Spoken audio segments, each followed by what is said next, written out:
Men nima Ba'zan taqdir qilyapman? odamni sindirish uchun emas, unga bir paytlar sindirib tashlagan qalblarning og'rig'ini his qildirish uchun uradi. Bugungi qism aynan shuni ko'rsatdi. Kecha boshqalarning qismatini o'z hukmi bilan belgilagan ayol bugun o'rnidan turishga ojiz. Kecha kelinning ko'z yoshini nazarga ilmagan yurak bugun bir piyola suv, bir og'iz mehr, bir lahza e'tiborga zor. Lekin eng dahshatlisi uning oyog'i emas, ichida kech uyg'ongan vijdoni sinayotganidir. Chunki u hali ham to'liq o'zgargani yo'q. Og'riq ichida yotsa ham, hozirgi kelinni ezishdan, uning sabrini sinashdan, o'zini markazga qo'yishdan to'xtamayapti. Mana shu mayda detallar juda muhim. Odam tavba qilganini so'z bilan emas, kuchsiz qolgan paytida atrofidagilarga qanday muomala qilishi bilan ko'rsatadi. U esa hali ham buyruq ohangidan voz kecha olmayapti. Demak, uning pushaymoni hali poklanish emas, avvalo qo'rquv. Yolg'iz qolishdan, keraksiz bo'lib qolishdan, o'z uyida o'zga begonalik tegib kelayotganini his qilishdan qo'rquv. Keling, hikoyani boshidan boshlaylik. Bir uy bor edi. Shu uyda bir ayol yotardi. Uning oyog'i singan edi, lekin og'rig'i faqat tanasida emas, qalbida edi. Uning ismi Mohira edi. Yillar davomida bu uyning bekasi bo'lgan Mohira o'z hukmi bilan kelinlarni tanlagan, o'z qarori bilan ularni haydagan, o'z tilining zaharli so'zlari bilan ko'plab yuraklarni yarador qilgan edi. Bugun esa u to'shakda yotib, atrofdagilarning mehriga muhtoj bo'lib qolgan. Ammo uning lablaridan hamon buyruq, ko'zlarida hamon talab, qalbida hamon o'zi haq degan yolg'on ishonch porlab turardi. Yonida esa kelini Dilora turardi. Dilora yosh ayol edi. Bir qo'lida chaqaloq, bir yelkasida butun uyning og'irligi. U erta tongdan turib bolasini emizadi, ovqat tayyorlaydi, uyni yig'ishtiradi. Keyin esa qaynonasining tinimsiz malomatlariga quloq soladi. Dilora charchagan edi, ammo u indamaydi. Chunki unga sabr o'rgatishgan, chunki unga kelinlik og'ir, lekin sharafli deyishgan. Lekin bugun Dilora nimadir sezdi. Uning ichida nimadir sinayotgan edi. Bir vaqtlar iliq bo'lgan qalbida sekin-sekin sovuq shamollar esib boshlagandi. U endi shunchaki xizmat qilayotgan kelin emas, sekin-sekin ichidan sovib borayotgan ayolga aylanmoqda.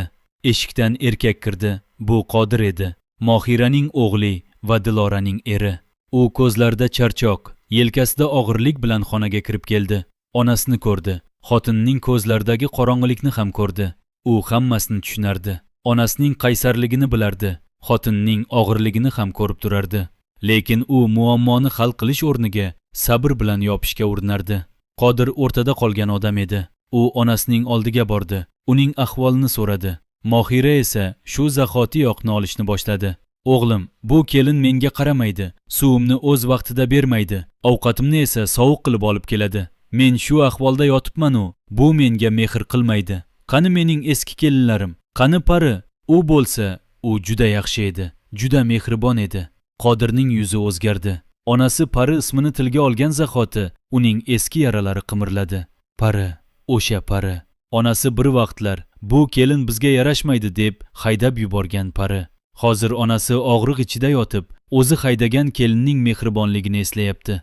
Qodir ichida nimalardir aylanayotganini his qildi. Uning yuragi siqildi, lekin u indamadi. Onasiga hali hammasi yaxshi bo'ladi deb qo'ydi-da, xonadan chiqib ketdi. Oshxonada Dilora chaqaloqni ardoqlab, bir qo'li bilan ovqat tayyorlayotgan edi. Qodir uning yoniga keldi. U xotinining ko'zlariga qaradi. Ko'zlarida o'sha iliqlik emas, balki qandaydir sovuq va tiniq bir yorug'lik bor edi. Qodir buni ilgari ko'rmagan edi. U Diloraning qo'lidan ushladi. Dilora indamay bosh irg'adi.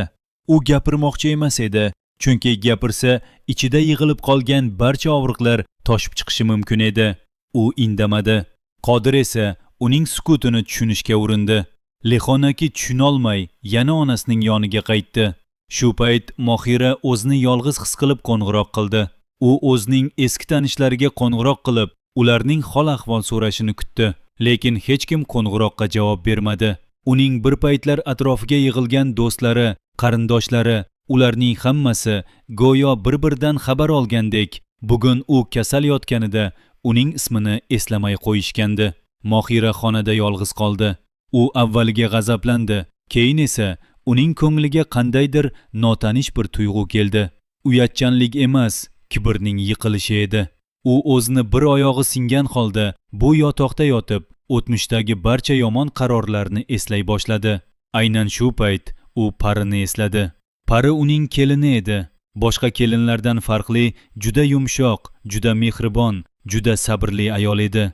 Pari bu uyga qanday kelganini, qanday qilib barchaga xizmat qilganini, qanday qilib Mohiraning har bir buyrug'ini bajarishga harakat qilganini esladi. Ammo Mohira unga ham yetarli bo'lmadi. U Pari haqida yomon gaplar tarqatdi, uni oiladan haydab yubordi. Pari esa o'sha paytda 2 farzandi bilan boshpanasiz qolgan edi. U o'sha tunlarni, o'sha sovuq kunlarni, xabar olinmagan paytlarni esladi. Bularning barchasi bugun Mohiraning qalbida uyg'ondi. U ilk bor men adashgan bo'lishim mumkin deb o'yladi. Lekin bu hali to'liq pushaymon emas edi. Bu faqat qo'rquv edi, yolg'iz qolishdan qo'rqish edi. Mohira o'g'lini chaqirdi. Qodir xonaga kirdi. Onasining ko'zlarida yosh bor edi. Qodir hayron bo'ldi. Onasi hech qachon yig'lamasdi. U har doim qattiq, har doim kuchli, har doim o'z aytganini qilgan ayol edi. Bugun esa uning ko'zlarida ilk bor ojizlik bor edi. "O'g'lim", dedi Mohira, ovozi titrab. Pari hozir qayerda? Uning holini bilasanmi?" Qodir hayrat bilan onasiga qaradi. "Onajon, Pari, siz uni haydab yuborgandingiz. Biz u bilan aloqani uzganmiz." "Men aybimni tushundim", dedi Mohira. Lekin bu so'zlar hali iliq emas edi, hali ta'sirli emas edi, hali samimiy emas edi. "Meni uni topib kechirim so'rashim kerak. Siz uni topib keling, unga ayting, men kechirim so'rayman." Qodir onasining so'zlarini tinglab turdi. U bu qarorni qanday qabul qilishni bilmay qoldi. Bir tomonda onasi, kasal, ojiz, yolg'iz, boshqa tomonda Pari, bir vaqtlar bu uydan haydalgan, yarador qilingan ayol. Uning ichida ikki his tuyg'usi bor edi. Onasiga rahm va Pariga qilgan adolatsizlikni tan olish. U onasining bu iltimosini eshitib uzoq o'yladi. So'ng, "Bo'ladi onajon, men borib Pari bilan gaplashaman", dedi. Bu qaror bilan Qodir uydan chiqdi. U Pari yashaydigan mahallaga yo'l oldi. Qodirning qalbida minglab o'ylar bor edi. U Parini qanday kutib olishni bilmasdi. U Pari hozir qanday hayot kechirayotganini, u Parining yarasini yana qonitmaslikka qanday harakat qilishni o'ylardi. U eski xotiralarni esladi. Pari kelgan kuni uning tabassumi, uning mehrli ko'zlari, uning bu uyda qanday mehribon bo'lgani. Ammo onasi bu nikohga qarshi chiqqan, Pari haqida yolg'on mishmishlar tarqatgan, oxirida uni haydab yuborgan. Qodir o'shanda onasiga qarshi chiqolmagan, u zaif bo'lgan. Endi esa u o'zining zaifligini his qilib, onasining xatosini tuzatishga kelayotgan edi. U Pari eshigini qoqdi. Eshik ochilmadi. U yana qoqdi. Shunda ichkaridan ayol ovozi eshitildi. "Kim?" "Pari, menman, Qodirman. Eshikni och, iltimos." Eshik sekin ochildi. Pari xira ko'zlar bilan unga qaradi. Uning qarashlarida na g'azab, na nafrat bor edi. Faqat uzoq vaqt davomida qattiq yopilgan eshikdek biroz sovuq, biroz o'ta ehtiyotkorona bir nigoh edi.